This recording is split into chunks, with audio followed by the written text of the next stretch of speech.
تازه خبر د راشد خان ټپي کېدل تایید شول. تېره شپه داسې خبرونه خپاره شول چې ګواکې راشد خان د انګلند په سلبالیز لیګ کې د ټپي کېدو له امله له دې لیګ بهر شوی دی. په داسې حال کې چې د افغان کرکټ بورډ له لوري هغه د شپږیزې لیګ سیالیو کې د ګډون پر موخه راتله غوښته. دا هغه څه و چې هیوادوالو ترې په ټولنیزو رسنیو کې د راشد خان پلمه ګڼلې او وایي چې راشد خان هیواد ته د نه راتګ لپاره یوه بهانه جوړه کړې. خو تازه بیګا شپه په یو شمېر رسنیو کې داسې ویډیو کلیپونه خپاره شول چې په روښانه ډول پکې ښکاري چې راشد خان ټپي دی او جوی غوټ ورسره مرسته کوي تر څو یې له لوبغالي وباسي.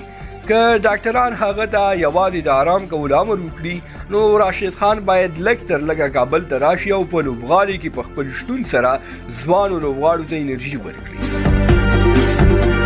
له ملتیا مو نړۍ مننه، شیر او سبسکرایب مو هېر نشي. تر بیا ښې چارې.